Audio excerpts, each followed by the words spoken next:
Now, the integrity of the cytoplasmic membrane is very vital to the bacteria, as we all know, and antibiotics can disorganize the structure and function of the bacterial membranes. They also change the permeability of cell membrane, which causes the leakage of important metabolites from the cell. Now, how does they act? This is done by disturbing the phospholipid bilayers. Also, they attach to the ergosterol in the fungal membrane and inhibit its synthesis. Examples are polymyxin B. It disturbs the phospholipid bilayers. It is effective against gram-negative bacteria. It is toxic to the kidneys, and so it has topical applications. Another example is polyenes. They attach to the ergosterol in the membrane, and azoles, which inhibit ergosterol synthesis. Next comes the competitive inhibitors. Now, what are these competitive inhibitors? They are mostly, all of them, they are synthetic chemotherapeutic agents. Most are growth factor analogues, and these growth factor analogues are chemicals which are structurally very similar to a bacterial growth factor but which do not fulfill its metabolic function. Say for example, sulfonamides, trimethoprim.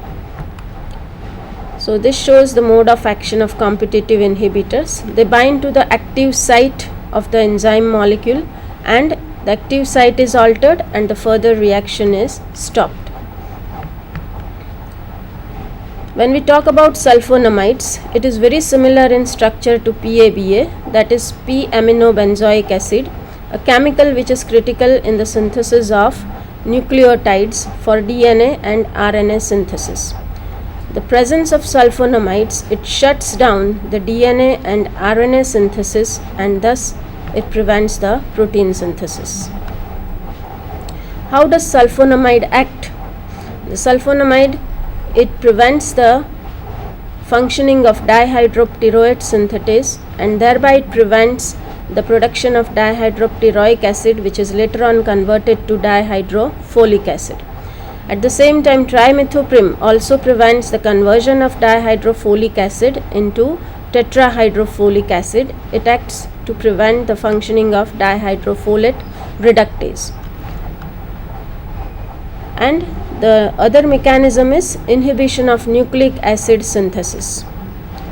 There are a number of antibiotics which interfere with DNA replication and transcription, and selectively they will inhibit the nucleic acid synthesis. Say for example, fluoroquinones. They inhibit the enzymes that maintain the supercoiling of closed circular DNA.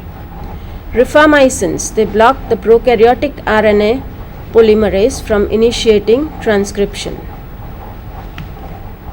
How do these antibiotics act? The main mode is that they attack the DNA replication, specifically by attacking an enzyme, say DNA gyrase, which is associated with DNA uncoiling. It also binds to the bacterial RNA polymerase, the enzyme which is used in transcription. The action is shown over here. The drugs, they act on the enzyme DNA gyrase, and there is no DNA replication, thereby there is no protein formation, and so there is no bacterial replication. Up till now we have seen the agents which are effective against bacteria. Now we'll talk something about the agents which are effective against viruses, fungi and protozoas. The agents which acts against the viruses, they are known as antiviral agents. And viruses, as we all know, they are extremely difficult, and they are difficult target as they rely exclusively on the host cell's metabolism for the replication. Viruses do not have any cellular organelles, and so they are completely unaffected by the antibiotics. Antiviral drugs can inhibit only replicating viruses but not latent viruses. Number of different antiviral agents, they are demonstrated in the figure. Say for example, amantadine, rimantadine. They act to disturb the uncoating of the viruses. Some other drugs, they block the viral attachment and entry. At the same time, other drugs, they act on preventing the penetration of the viruses. They act at the level of nucleic acid synthesis, even packaging and assembly. Thereby they prevent the viruses. Next are the antifungal agents. Antifungal agents, they are those agents which will act against the fungi, and they work by exploiting the differences between mammalian and fungal cells, and specifically they will kill the fungal organism without dangerous effect on the host cell. Now fungi and human, both they are eukaryotes, and so they are similar at molecular level. So it is very difficult to design the drugs that target fungi without affecting the human cells.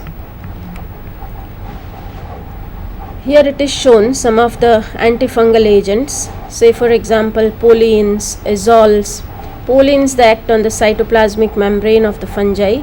Even the microtubule formation is affected by the antifungal agents, and protein synthesis, DNA synthesis, cell wall synthesis of the fungi is also affected by the antifungal agents. The azoles particularly, they inhibit the ergosterol synthesis. Then comes the antiprotozoal agents.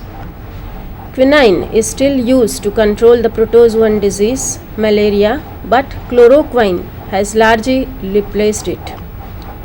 Quinacrine is the drug of choice for treating the protozoan diseases, and certain drugs, they are prescribed for several intestinal amoebic diseases. Metronidazole is one of the most widely used antiprotozoan drugs. It acts not only against parasitic protozoa but also against obligate anaerobic bacteria. It is used for the treatment of giardiasis and amoebic dysentery. It also acts by interfering with the anaerobic metabolism, and tinidazole can also be used to treat trichomonasis. Nitazoxanide is used to treat diarrhea which is caused by Cryptosporidium species. So that is about the different agents, that is antiviral, antifungal and antiprotozoal agents. My colleague Dr. Nupur Goel will now explain you the resistance to antimicrobial drugs. Antibiotics are very important as far as the treatment of disease is being concerned. But today, the major issue against the antibiotic is its developing resistance. Even the newly developed antibiotic, which are into the phase 4 trials, they are found to be resistant against the bacteria. As such, we don't have any mechanisms to alleviate this resistance. Let us see what is antibiotic resistance. Now, antibiotic resistance is a phenomenon whereby the bacteria are no longer sensitive towards this commonly used antibiotics. We call such bacteria as resistant bacteria or drug resistant bacteria. Now, drug resistance is important because it limits the use of all known antimicrobials. So, for example, when penicillin G was first introduced, only 3% of the bacteria were found to be resistant. Today, almost 90% of the bacteria are resistant. Why the bacteria become resistant? Now, see, there are various phenomena for the development of the resistance of the bacteria. First and foremost is inherent resistance. What do we mean by inherent resistance? Inherent resistance is a phenomenon where we say that initially itself, when the antibiotic was discovered, we had found out that this antibiotic is not effective against certain bacteria. So, for example, if we talk about the cell wall inhibitors. Now, cell wall inhibitors, they inhibit they kill the microorganisms by inhibiting the new cell wall formation, that is inhibition of the peptidoglycan. But what happens in case of gram-negative bacteria? This gram-negative bacteria, they have a layer of lipopolysaccharides which is being covering the cell peptidoglycan layer, and hence this penicillin, it cannot penetrate this lipopolysaccharide and reach the peptidoglycan, and hence these are no longer working onto the gram-negative bacteria. Such resistance, whereby initially itself the antibiotic was not working on a certain group, it has been known as inherent resistance. Other mechanisms are inactivation of drugs, that is, again we can give the examples of beta-lactam drugs, that is, certain enzymes, they have the certain bacteria, they have the capability of producing certain enzymes like beta-lactamase. This beta-lactamase can cleave the beta-lactam ring, making the drug inactive.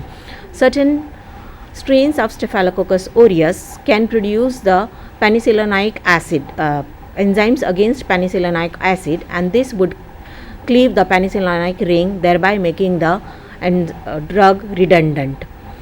The other mechanisms by which the bacteria can become resistant are alteration of the antibiotic drug target, mutations like spontaneous mutations, etc. Certain mechanisms of the antibiotic resistance includes enzymatic destruction of the drug. We had already discussed about that, that is the beta-lactamase destructing the penicillin enzyme. Prevention of penetration of drug, for example, chloramphenicol, it cannot, certain bacteria, they refuse the entry of chloramphenicol inside the cell, and hence they cannot enter the cell, and thereby they are ineffective. Alteration of drugs target site. Now, alteration of the drugs target site, we can give the example of various aminoglycosidase. What happens is aminoglycosidase mainly binds to the messenger RNA and thereby the 30S subunit. Because of the certain mutations, this 38 subunit is no longer available for the binding of the aminoglycosidase, and therefore they cannot bind with that. Certain antibiotics, they work by rapid ejection, that is, the drug enters into the cell, but before they could reach their target, they are rapidly ejected, that is, thrown out of the cell. Tetracycline is one such drug.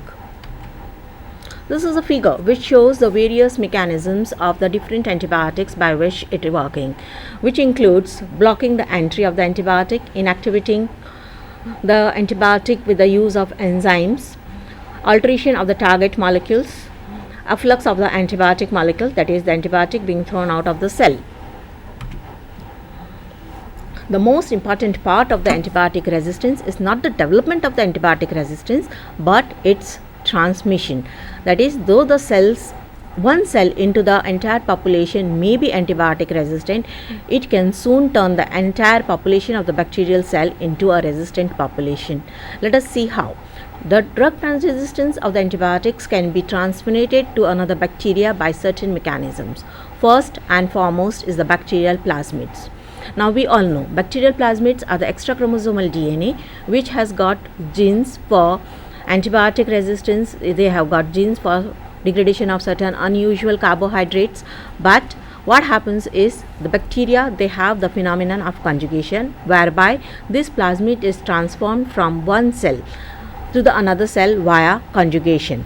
This is a phenomenon where the bacteria and that is the donor and the acceptor cells, they would join together by pili, and the plasmid would transfer into the another cell.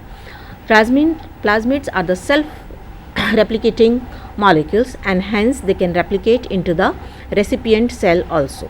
Now this recipient cell can convert itself into the donor cell, that is, it can become the F plus cell, and it would become a resistant cell.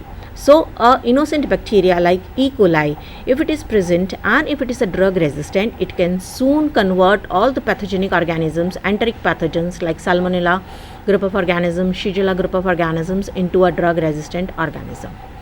The another mechanism is via transposons. Now transposons are small molecular genome sequences which can jump, that is, they do not require any kind of mechanism to get transferred into the another cell. They would just jump into the cell. They are resistant towards the internal mechanism, that is, they are protected by degradation into the bacterial cytoplasm. They'll get incorporated into the host chromosomal DNA. Now if such transposons contains a resistant gene, then along with the replication, transcription and translation of the host chromosomal DNA, this resistant gene will also get translated, and hence the host cell now can become a drug resistance. The third and the most important is the bacteriophages. We know bacteriophages are lytic phages as well as the lysogenic phages. These lysogenic phages, they can exist as a prophage for generations and generations into the bacterial cell. So what happens when this lysogeny breaks down, the phenomenon of transduction takes place. That is, this prophage is cleaved from the thing. During the phenomenon of transduction, it may happen that this bacteriophage or the genome of the bacteriophage can exchange certain genes, and if the resistant gene is present onto the bacteriophage, it may leave it onto the bacterial chromosome, and so the bacteria can become the resistant towards the antibiotic. Now this is a table which shows us the commonly used antibiotic and their resistance. Say for example, chloramphenicol. Chloramphenicol becomes resistant towards the cell because the cell is no longer taking the normal amount of the antibiotic within itself. That is, the reduced uptake of the antibiotic occurs and the proper amount of the antibiotic does not enter into the bacterial cell, and hence it becomes ineffective. Tetracycline, as we had talked earlier, tetracycline, it works by active efflux from the cell. That is, as soon as the drug enters into the cell, it has been kicked out of the cell. Beta-lactams, erythromycin, lincomycin, they all can develop resistance very fast by the reduced binding of the antibiotic to the cell target, whatever the targets are there. For example, in case of erythromycin, it is a 50S subunit. The 50S subunit of the ribosome, it binds with the erythromycin. Now because of the mutations or any other phenomenon, this erythromycin can no longer bind to this cell target and thereby becomes ineffective. Then we have the enzymatic cleavage, which works for the beta-lactam drugs, that is the penicillins, cephalosporins, aminoglycosidase, and the chloramphenicol. Here the enzymatic cleavage leads to the modification of the drug itself, so that this antibiotic is not effective onto the bacterial cell. Then we have the metabolic pathways which are being disturbed, sulfonamides and trimethoprim. Now here what happens is, the bacteria has got certain innovative ways by which they eliminate the use of these drugs. What they do is, instead of synthesizing their own folic acid, they can procure this folic acid from the surrounding itself, and hence this metabolic pathway itself become redundant, and so obviously the drug also becomes redundant. So this is one of the method by which the bacteria can develop the resistance towards various cells. Apart from that, sometimes the folic acids which are being produced, they would overproduce this folic acid and thereby save that metabolic pathway from being operated, and overproduction of antibiotic target would be prevented. Now, certain practices are also responsible